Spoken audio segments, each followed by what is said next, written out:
La lettre de Paul à l'église de Corinthe qui se trouve en Grèce, c'est l'une des lettres que j'aime beaucoup. Nous voyons au chapitre 1er, le verset 2, non, le chapitre 2, au premier verset, il dit « Quand je suis allé chez vous, frères, pour vous révéler le plan secret de Dieu, je n'ai pas usé d'un langage compliqué ou de connaissances impressionnantes, car j'avais décidé de ne rien avoir d'autre durant mon séjour parmi vous que Jésus-Christ et plus précisément Jésus-Christ crucifié. Bien-aimés, je vais être très court. Revenons au message de Jésus-Christ, Jésus-Christ crucifié. Quelles que soient nos connaissances, les grandes études faites, mes bien-aimés, nous n'avons pas à vouloir impressionner l'auditoire, ni impressionner le peuple de Dieu. Ce que les gens attendent de nous, c'est d'entendre le message de Jésus-Christ.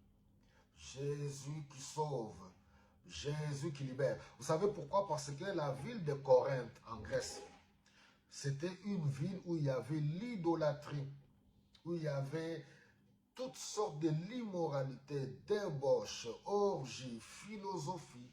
Et c'est pour cela, Paul vient dans cette ville pour leur annoncer seul Jésus-Christ, Jésus-Christ crucifié, ressuscité le troisième jour, pour le salut de quiconque croit.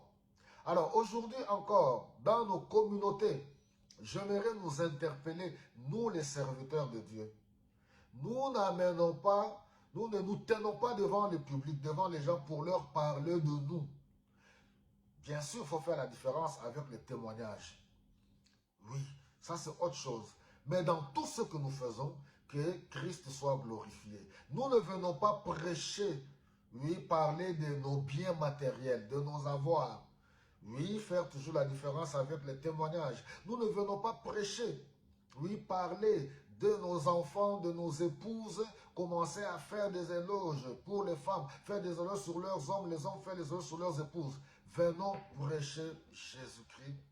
Oui, c'est à cela que nous avons été appelés, à annoncer la bonne nouvelle. Jésus-Christ est mort à la croix de Golgotha, il a été crucifié, ressuscité le troisième jour pour quiconque croit. En lui, nous avons la vie éternelle. Jésus a brisé le puissant démon des ténèbres, il a vaincu la mort, il a vaincu le diable, il a vaincu le péché. En Jésus-Christ, nous commençons une nouvelle vie. Nous marchons dans la sanctification, dans la sainteté, dans l'amour de Dieu. Nous aimons les uns et les autres. Alléluia. Nous donnons la gloire à Jésus-Christ. Oui, notre vie, c'est plaire à Jésus-Christ au quotidien. Si nous vivons, ce n'est plus nous qui vivons, c'est Christ qui vit en nous. Remplis du Saint-Esprit de Dieu. Revenons à la parole de Dieu. Revenons, présentons Jésus-Christ. Chers serviteurs de Dieu, nous ne sommes que des poteaux, comme des poteaux indicateurs. Nous ne sommes que des simples instruments. Alléluia. Nous sommes appelés à présenter Jésus-Christ. Nous ne voulons pas impressionner quiconque. C'est ce que Paul dit. Mon enseignement et ma prédication n'avaient rien de discours et de la sagesse humaine. Mais c'est la puissance de l'Esprit divin qui en faisait une démonstration convaincante. Ainsi, votre foi ne repose pas sur la sagesse des hommes, mais bien sûr sur la puissance de Dieu. Nous n'avons pas besoin de philosophie. Prêchons Jésus-Christ de manière simple. Si nous vivons certaines expériences extraordinaires spirituelles où nous dormons avec les anges, nous les voyons monter, descendre, gloire à Dieu. C'est une grâce, alléluia. Mais nous ne venons pas pour venir impressionner l'auditoire. Parlons-leur de Jésus-Christ, seul qui sauve, qui transforme les vies. Alléluia, Jésus-Christ transforme réellement les vies. Il n'y a rien de mieux que connaître Jésus-Christ, marcher avec lui, vivre avec lui. Que le Seigneur vous bénisse abondamment et soyez toujours remplis du Saint-Esprit de Dieu.